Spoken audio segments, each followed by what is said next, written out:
All right, we are off and running. I will give it another 30 seconds before we really kick off the webinar today. Plenty of people still joining. We've got a fantastic lineup. Bruce Bilson with us, so I'll do a proper introduction shortly. So stand by and we will start very soon.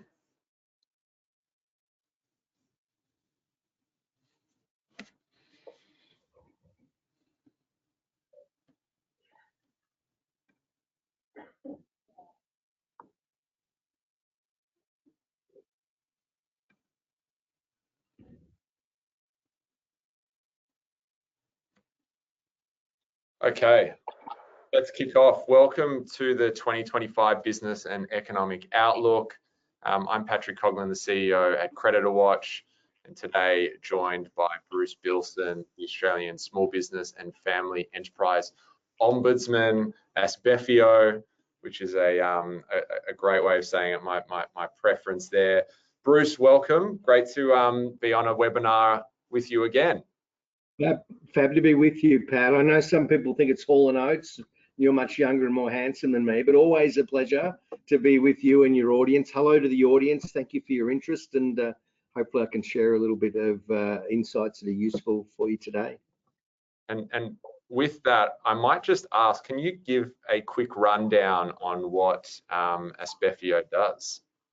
Yeah, we do three things primarily. One is we're a dispute resolution agency.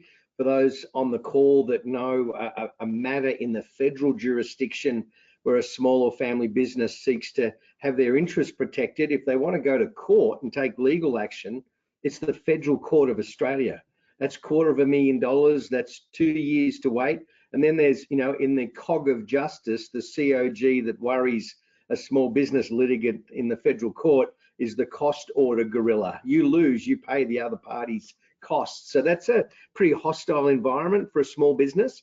So what we try and do is get in and support a resolution of disputes without the need for going to court, hopefully in a way that's mutually satisfactory. Keep those relationships intact, because many small businesses that come to us looking for assistance actually want to keep doing business with the other party that they're involved with, and get business back to business. And we also level up the odds a little bit if there's a dispute with a tax office, with some subsidized legal advice to see whether someone's really got a case, and to help onboard them into the administrative review tribunals that hear those contested tax determinations. And we've recently expanded that a little bit so that, if you and I were franchisees, Patrick, and we had a blue with our franchisor, and the code says you've got to go to mediation, and we don't know quite what that means, what our options are, we're trying to make sure we can offer some help to prepare people well. So that's the assistance bit. We do advocacy as well. We turn up every day for small and family businesses who are flat out right now trying to keep their head above water. We get involved in that machinery, the nitty gritty, the sausage factory of government, of policy making, what regulators are up to. We do a bunch of things in that space. And then the last thing we do, Patrick, which I value our collaboration on, is we're trying to inform decision makers, inform the market, inform the population about the story of small businesses and what they're contributing, what they're experiencing, what the data's revealing, and what we could possibly do about those things to improve the prospects of success. So they're the three legs of our stool, Patrick, and I hope that your listeners find that a useful overview. Yeah, great overview. Thank you for that. And yeah, we've worked closely with Bruce and the team for a number of years now, so we value that partnership. Great amount of data flow backwards and forwards, and Bruce and the team definitely the champions of small business, who, as you said, certainly doing it very tough at the moment. A little reminder, who is Creditor Watch? If you're joining us for the first time or you're new to Creditor Watch's webinars, we're a commercial credit reporting bureau. We've been around for, it'll be 15 years this year, so we can definitely celebrate. Love a celebration at Creditor Watch, and our purpose ultimately is to empower Australian businesses to trade confidently with their customers, and we do that in a number of ways, through our commercial expertise, our really unique data that we pull in, and in particular for trade credit, building solutions that are dedicated for that trade credit provider. Of course, we do have solutions for banking, finance, utilities, insurance as well, but generally trade credit is our sort of specialty in terms of those turning up for webinars. Our unique data, I'm not going to touch on this too much, but a huge amount of data that comes into our bureau that allows us to give you the confidence to run a credit report and hopefully trade either confidently with that customer or give you that support to say, you know what, that's not a risk I want to take on. It looks like this particular debtor, this particular applicant has a history of not paying their debts. I'm going to say no at this time. So today's agenda going to cover current economic conditions and influences. There'll be plenty of backwards and forwards between myself and Bruce. We certainly like to operate in a more free range way. We'll look at the Australian SME landscape by numbers. So there's some Creditor Watch Business Risk Index figures. There's some numbers that Bruce has pulled out for the webinar as well that he'll talk to. And then there's 14 steps to energize enterprise, which is the bread and butter of Bruce and the organization that he leads. So please do ask questions in the question section in the GoToWebinar control panel, and we will obviously endeavour to get to those. At the end, we've got a Q&A section, so we'll probably leave those to the end unless I see one that comes through and I'm able to work that in at the same time as we're having a discussion. So let's get into it. So a bit of an economic review. I know it goes back quite a way, 2022, for those that can go that far back. I'm a look forward type of individual, but lockdowns, I think anytime that there's significant change, particularly whether it's positive or negative, if it happens fast, that causes imbalances. So we've had imbalances certainly created as a result of COVID lockdowns, legislation changing, movement of people in general. Now that can be students, migrants, but also just the work from home, work from office, hybrid. That has a significant impact, puts pressures on businesses that were ultimately created pre-COVID to serve workers coming into the city 5 days a week, 9 to 5. Obviously, that is very different. We've then had businesses that were serving everyone working from home full time, and it's all up in the air. So the labour market remains really tight as well. Housing shortages remains, a key sort of piece of policy that is raised by both sides of the government, of the House, I should say. And we're certainly not seeing any of those, probably housing policies solving that anytime soon. We really need to learn how to build faster. From an economic perspective, no surprises. Of course, there's been high interest rates. We've had high inflation. Inflation's coming down. It's not quite where the RBA necessarily wants it. We have had an interest rate cut. When will the next interest rate cut happen? Who knows? So there's still a lot of uncertainty out there, and I think Bruce, uncertainty is a killer for businesses, because it means they obviously can't invest with confidence, and we've got the potential change of government and election coming up. I'm keen to hear, given your experience operating in government, what does that do? What does that mean for small businesses? I'm getting asked that question a lot. Does it slow down investment? What is the impact that we're likely to see, pre and post polls? Yeah, look, a lot of businesses sit on their hands, Patrick, because of the uncertainty, and wait to see what comes out the other side. It's interesting if you look at optimism and confidence data in states and territories where there's been a recent election, where there's been a change of government. There's been quite a noticeable uptick. And when we're on the ground in states like Queensland and in the Northern Territory, people talk about having a spring in their step just because there's a change. And that's an interesting phenomena. When you ask them, why they're a bit more chipper, they can't actually put their finger on what it is.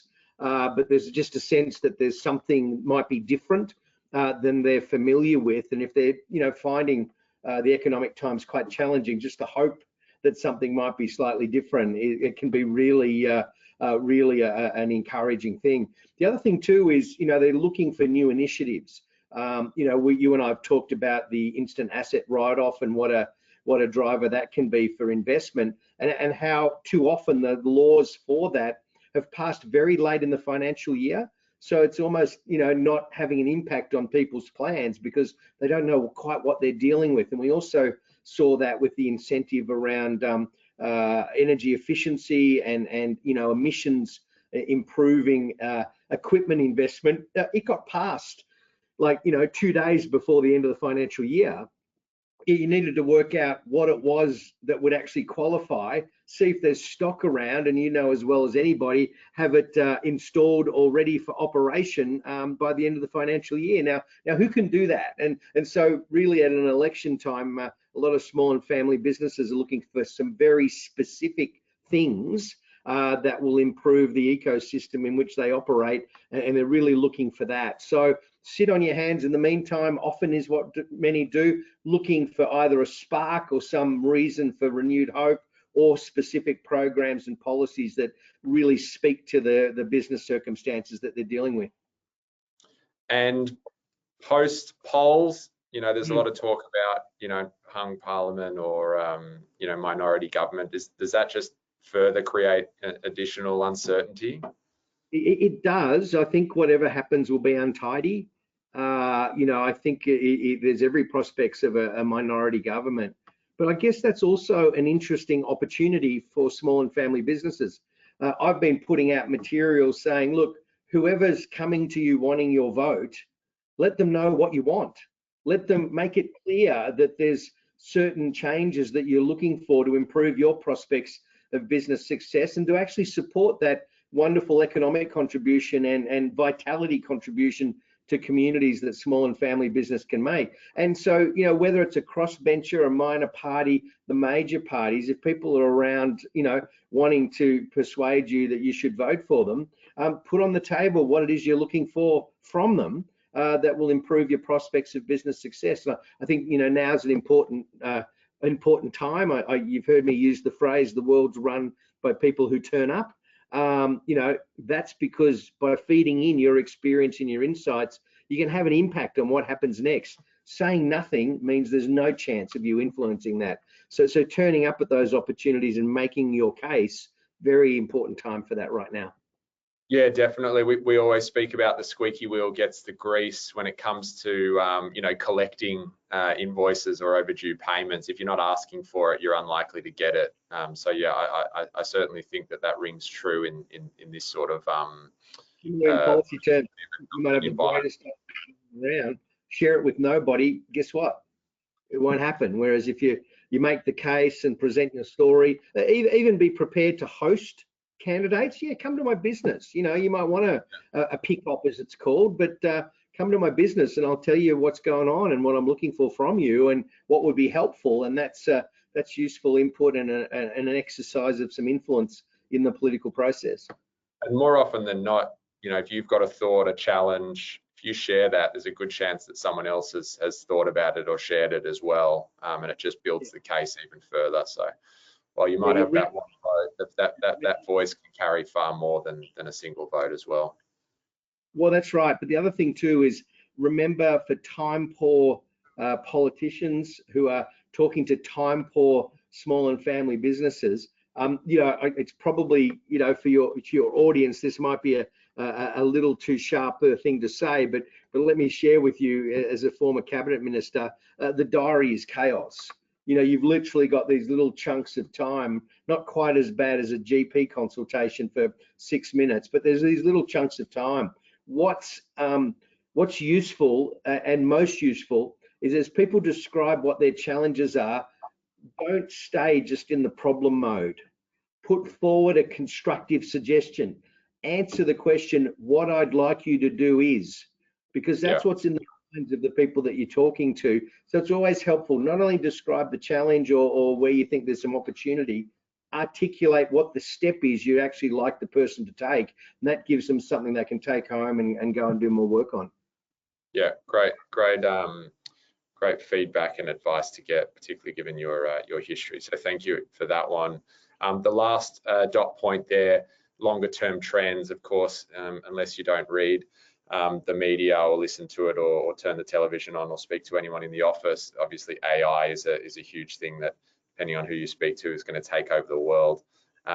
We've got climate change and aging population, geopolitical instability, which has certainly been on the cards quite a bit in the last week for Australia closer to home, but of course with what's happening over in the US and other parts of the world, and inequality too. So it does feel at the end of this very negative, very heavy. But I think that the one positive I would take out, and I've had a lot of conversations lately with our clients, with small businesses, big businesses, all types, all shapes and sizes, is that there's a general consensus that we're at the bottom, right? We're at the bottom of a really tough market. There's a consensus that we're going to have a soft landing. So I think the second half of this calendar year is certainly going to be far more positive. So it does feel heavy and negative at the moment, but hang in there, particularly for those small businesses, or to be honest, any business that's doing it tough. It shouldn't get much worse than where we find ourselves at the moment. All right, moving on to the next one. Bruce, I'm going to pass to you. This is one of your slides, private sector employment by business size. Yeah, it's a point that we've been making, and I suppose I do make that clarion call that, you know, we are sleepwalking into a bigger corporate economy. What you see is this trajectory of, and you captured it so well in that first slide, Patrick, the range of moving parts is actually, in many cases, conspiring against the smaller firms. It's actually enabling larger firms to grow. And we see this in this data where you see that, you know, and I'm always championing and celebrating the fantastic contribution of small and family businesses. I mean, that's a third of GDP is small and family businesses. You know, 2 in 5 private sector jobs are enabled by small businesses. But we don't have to go back very far to see those 2 in 5 jobs used to be 1 in 2. We don't have to go back very far to see that 33% of GDP contribution was in the 40s. And what we're seeing, even in recent numbers about conversion of, you know, a sole trader into an employing business, that's only around 3% of those enterprises at the moment. That's the lowest it's been in 15 years, or since records have been collected. And even the contest around profitability, we're seeing larger firms' profitability is growing, you know, in the teens per year for those that are profitable, and it's you know, a low single digit if you are profitable for a small business. And so even for those small incorporated businesses, you know, we're seeing 46% aren't profitable right now. But then there's another 1.5 million self-employed independent contracting businesses for whom this is their full-time livelihood, and they're reporting incomes that are less than average weekly wages. So you're actually seeing no rivers of gold for many in the small and family business community. A real adjustment pressure as the, you know, the help that was around during COVID comes off, and we're seeing, you know, almost a reshaping of the economy. Now, it's not just us. You know, there's a recent piece in, I think it was in the Washington Post, that lamented that affectionate story American has of its economy being grown on the back of small business, similar to us, that story. And then they said, well, let's have a look at the numbers, and you're actually seeing a contracting share of employment from small business. And in the US, companies with over 10,000 staff are booming in terms of size. So this is a picture that I keep saying to policymakers, this is what's going on. Now, you might be okay with that. It's nice and neat having fewer, larger employers, but I'd put to you that that's not in our national interest, and certainly not in our economic interest, and certainly not, as your regional data picks up, in our community interest, where you might be in a community where the economy is small business. You don't have a big mine, there's not a big, you know, government operation, or, you know, a big CBD. And so small family businesses in that context, they are the economy and bring the vitality to those communities. So I'm just trying to make that call and say, I don't, we should, you know, sleepwalk in this direction. Let's do something about it. And there's a real impact on the individual, on the human, on the family, as well as those smaller businesses go under. I think when times are tough, obviously the big ones are profitable, they've got access to capital, and they can actually take market share. You touched on the GDP by business size on this one, continuing to head in the wrong direction, the same direction as that previous slide as well. So yeah, it is tough, and I think that optionality and choice is really important for buyers out there as well. You don't want to end up in a very monopolistic environment where your choices around suppliers are really limited. So I know that's something that comes through in our customer feedback too. They want that competition to remain fierce, so that the customer is well looked after, not just from a price point, but also from a service perspective as well. Yeah, look, that's spot on, Patrick. And this owner's profile is very interesting. And it again picks up one of the themes you were talking about. The demography is a national challenge, but in the small business community, it's an immediate challenge. We see the average age of a small business owner now is 50. And a growing share of that group that are over 50.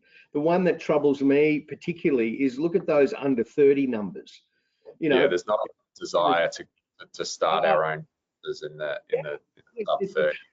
What it was in the 70s. And when I talk to people about that, it is often because the jam, the spark that they really are interested in, and where they find joy in the idea of creating their own business is challenged by the business of running the business.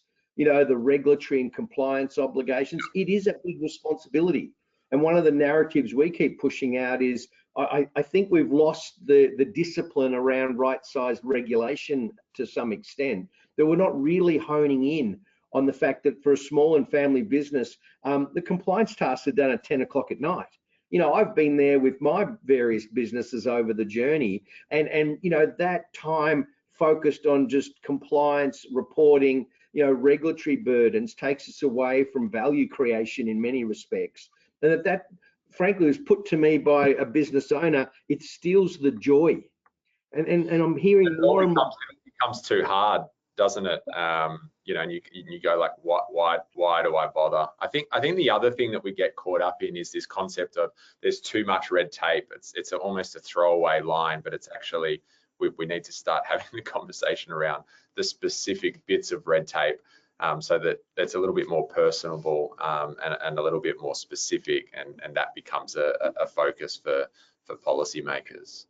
Well, and also, I tend not to use the red tape thing. I tend to talk about right-sized regulation. Yeah. And that is to, calibration, understanding what the real risk is around a small business as a respondent to a regulatory expectation, and then working with systems that are naturally where that business hangs out to make it as easy to do what's expected in a proportionate way, and not have this idea that a small business is a shrink-wrapped big corporate that just happens to have a few less HR specialists. Oh, you don't have a consumer law specialist. Oh, you've got a little bit of one though. That's just not right. You've got people trying to do it all, and we need to be more responsive in the design and evaluation process to those sorts of things. Looking at some of the business risk index data that we've released recently, so this is to January. I think the Feb numbers are just out as well. We still see that continued increase in payment defaults being lodged, which ultimately is a leading indicator of coming insolvency. So we know that insolvencies as well are at an all-time high, regardless of how you measure it, total number of insolvencies or percentage of companies going into administration as well. There is still a chunk of companies that are going through this process that are still washing through, believe it or not, from the COVID era, those so-called zombie businesses that were spoken about for so long. But at the same time, it is extremely tough out there for companies, and we're seeing a big increase in the number of insolvencies that are taking place. Switching to a view by industry from a failure rate perspective, food and beverage, so the hospitality industry is by far and away the most impacted industry at the moment, which is probably no surprise when you think about it very rationally. Consumers are spending far less as a result of inflation and higher interest rates. The good thing about that industry is they can probably bounce back faster than most, because once we see those, obviously, inflation steady and come down a little bit further and interest rate cuts get passed on, I think Australians love to be able to go out and have a beer, have a schnitzel, have a bite to eat, and extra coffee during the day. So hoping that impact is felt quite quickly. The others there at the sort of top of the list, arts and recreational services, so obviously exposed to discretionary spend, admin and support services, so a lot of services coming back in-house rather than outsourcing it, transport, postal and warehousing, retail, and then construction. But it is fairly flat through that sort of middle third, or the two sort of middle quartiles. At the other end, and this is always positive to talk about, agriculture doing well, wholesale trade as well, at the back end in the positive part of the graph. Bruce, anything for you to sort of add in here or flag or ask before I move to the next slide? Aligns with what we're seeing, and just going back to the insolvency numbers and payment defaults, for your audience's benefit, we do about 6,500 to 7,000 disputes a year. 40% of them relate to payments. 40%, and of that group, we're seeing a doubling that are concerned that the payment dispute may have its origins in the company they're dealing with being insolvent. So we're getting more and more inquiries about, what do I do? And I suppose my narrative to the tax office and others that are involved in a more muscular debt recovery operation is, how do you inform the market more effectively that this is going on? And so as well as anybody, that credit reference process that the ATO has available to it. I'm exercising my advocacy to argue that needs to be used more, particularly if it precedes, a director penalty notice or something like that. Otherwise, how can businesses plan for and ask themselves the question, do I want to deal with this business? Are the risks too great? What risk management options are available to me? Do I get a 50% deposit on the work? How do I get progress payments so that my input costs aren't left with me simply because I didn't know there was a debt and a debt recovery issue playing out in the background? So that's where we've been quite active, and I'm trying to make sure the contagion effect of one business's challenges not becoming a problem for so many more, and that's a real focus of our work at the moment. Yeah, I'm just going to flick forward. I actually don't have the slide, but we do have it on the website. That the ATO tax default, the disclosure of business debt, is a really powerful indicator of obviously a debtor's ability to make payments and probably the probability of default in the next 6 to 12 months. We certainly do see that. So I agree. I think that there is often a lot of discussion, talk around the ATO and its collection activities. At the end of the day, there's far more companies paying their bills than not paying their tax debt. So I think it is important that we are able to identify those that are struggling. The ATO obviously wants to be able to speak to them and get them into a payment plan or hopefully help them survive. But where they're unlikely to survive, you don't want them bringing down good quality businesses as well, which is that contagion effect that you've spoken about. And there's a little bit of synchronicity issue too, because the ATO, with the various discretions it's got available to it, it can issue a director penalty notice in advance of the mechanisms to notify credit reference bureaus. Now, I'm not sure good for the economy as a whole. I would argue that heightens that contagion risk, that something might go on. So I mean, we're having discussions about that and whether there's some change required in the rules under which the commissioner operates. The other thing too, just to be alert to, the small business debt helpline's as busy as it's ever been. But one thing I'd share with you, 1 in 3 of the businesses they're helping have been in business for 10 years or more. So these are all established businesses. They've had the opportunity to navigate varying business conditions. So some of the zombie traffic that's coming through in terms of insolvencies, absolutely correct. There was an enormous drop-off in insolvencies during COVID, and a lot of support provided from the tax office, landlords, financiers, there was, and direct government assistance. That, when it came off, exposed some businesses, but we're seeing pain points for businesses that were, have had a positive trading past, but other things are at play that's really challenging them right now. From a payment perspective, so a good segue there. We are seeing the rate of 60+ arrears increase. So that is the number of businesses that are paying 60 days overdue on average. It's getting back up to sort of record heights, sort of 17 towards the end of 17, start of 18. That it was sort of peaking there, and the end of 19 as well was a challenge. That if you think back there were sort of floods and fires and change of government in New South Wales, if I'm not correct, sort of around that time before we actually even got into COVID. But yeah, certainly we're seeing companies pay their bills slower as well, which has a significant knock-on effect up and down the supply chain. So I guess, Bruce, what are you thinking in terms of helping small business? Yeah, well, we've put out something called the Pulse that you'd be aware of, and the Pulse captures, it's actually a small business health check, and it's a world-leading piece of work that looks at the empirical business conditions data that obviously with national accounts, we've got some coming out today, we draw from those. There's a series of sentiment, the animal spirits around optimism and the like. Those surveys, they're quite prominent. We don't replicate those, but we fold them into our work.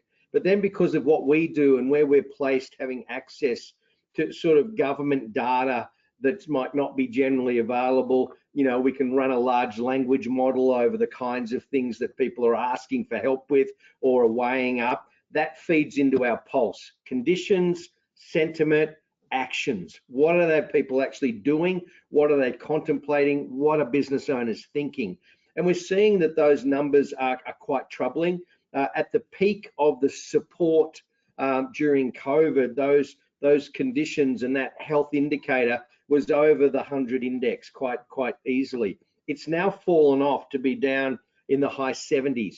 If you think of it this way, small businesses are the engine room of the economy, and we've got a 4-cylinder engine. We've lost a cylinder in terms of the ecosystem, the climate, the health of the small business economy right now.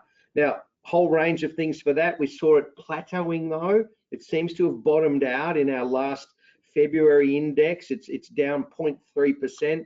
Couple of things, the higher input costs are still weighing heavily on business. So whilst inflation's coming down, doesn't mean the prices come down. People are still having to navigate very high and punishing energy costs, insurance, even occupancy costs. There's still a view of landlords that they can get handsome numbers even though places are empty, and there's leverage issues around all that we can talk about at another time.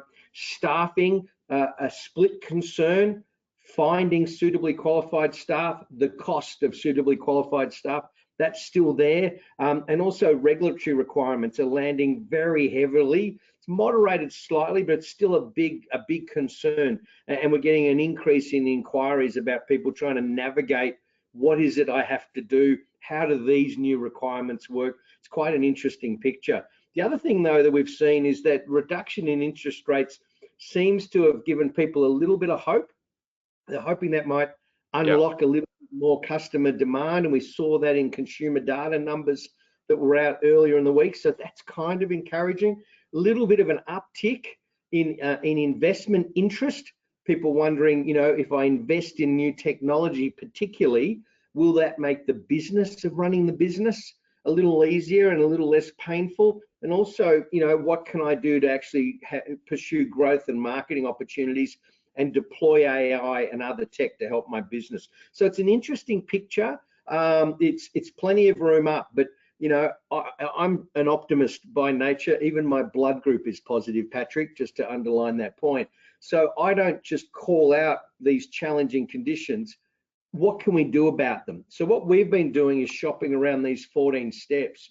That lack of reward that I talked about earlier and the risk of heavier and more complex compliance obligations and consequence if you get it wrong, that needs to be redressed. That risk reward balance we think is out of whack, and we think there's some scope, particularly in the early years of a business where there's that cash flow valley of death, to discount some of the tax obligations and to maintain those incentives we talked about earlier for investing in capacity building assets and digitization. The regulatory framework, I don't know, Patrick, we need to make right-sized regulations sexy again. It's just not an adequately addressed discipline right now. We seem to have dropped the ball a little bit, and we think there's ways in which we can, reinvigorate the regulatory impact process, make sure there's rigor in that, and that we don't have to react to everything that's going on. I mean, we've introduced new seafood labeling laws, not for fishmongers and those areas where you see mahi and all sorts of things, and you wonder where it's come from. No. Someone's thought it's a good idea to have people know where the anchovies from their pizza come from. Microscopic share of value and of the product itself. Or when you go to the Thai restaurant down the road and get a special fried rice, you got to know where the prawns have come from. I mean, what a stupid idea, designed to help our seafood industry by imposing a new compliance burden on, as your figures show, a really vulnerable sector of the economy. That's bad regulation. And so to find a way forward, you can put mixed on it, which means nothing. So, these are things where we think there can be more rigor. And then when decisions are made, make sure Cabinet knows that homework's been done. There's an awareness of the impact and capacity of small and family businesses to respond and benefit, and have that front of mind when decisions are being made. Celebrate the contribution.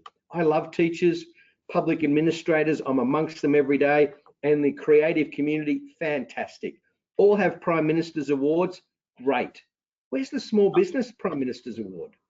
To make a very clear statement, this community is so fundamental to our economy, to employment prospects, and the vitality of our communities. There's other ideas in there. Federal Circuit Court.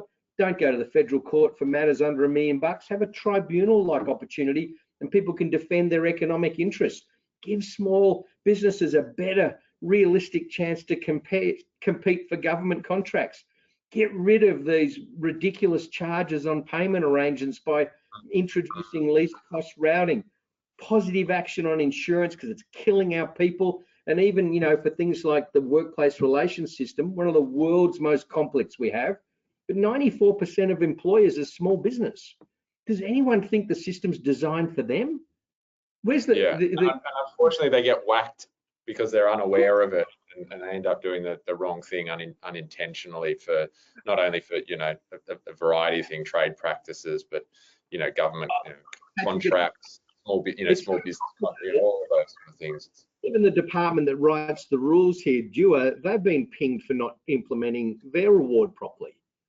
So it gives you an idea of how challenging it is, and we think there needs to be a small business annex to awards that are right-sized and can actually be implemented with confidence, and then have a small business commissioner in the Fair Work Commission who understands what it's like running a small enterprise, and have a more supportive posture rather than an enforcement posture.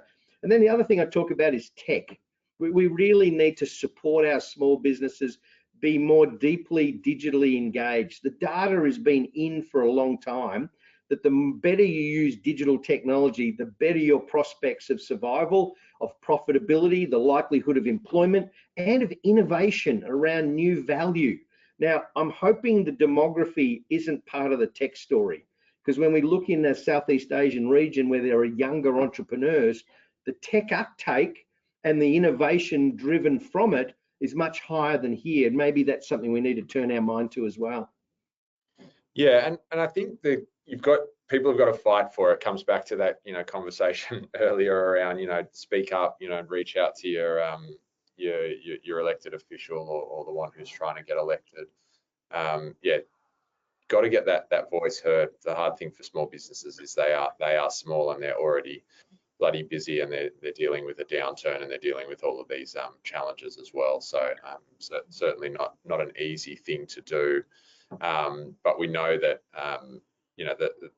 the representatives like yourself will yell from the bleachers to make sure that you are getting part of the message across to those policymakers as well. I guess the final thing to ask is, are you expecting the second half of the year to be more positive as well, based on the data and what you're hearing? Yeah, we're seeing, and your audience will probably groan when I say this. We are seeing a couple of green shoots. Yeah. And a lot of that is optimism driven. The greatest renewable resource in our country is the optimism of enterprising men and women. I've been there. I know with one of the retail businesses I had, the bodacious Mrs. Bilson and I would be having the pillow talk at night about how shitty the cash flow is and how the landlord's stalking us. We're going, nah, but this Valentine's Day is going to be great.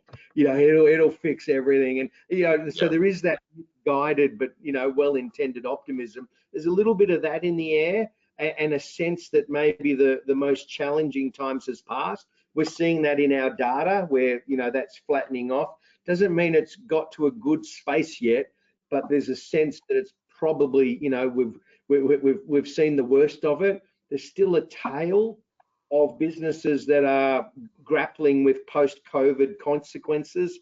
I think it's about 1 in 4, if I remember correctly, have no cash reserves, and there's another chunk that have less than 7 days. My old rule was 6 to 9 months of OPEX is my cash reserve. No, that is not what so many businesses are grappling with, and they're one missed payment away from a world of pain. So there's still a little bit of that in the air. But with the consumers up and about, that's always a good sign. Look, I'm upbeat that it's going to get better, but it's coming off a pretty low spot. It's nothing like a bunch of years ago. Yeah, agreed. And I think just one final point that I'll make is, if we're moving sideways in our stats, that's a positive at the moment, which isn't great, but it's better than getting worse. So I agree. I think as we get closer to the middle of the year, we'll start to see those green shoots get bigger as well. Just a quick poll that I'll launch as we always do. If you'd like more information on Creditor Watch's credit reporting capabilities or product suite, please say yes, and also say no. Don't be shy. You're not telling me that my baby's ugly by saying no.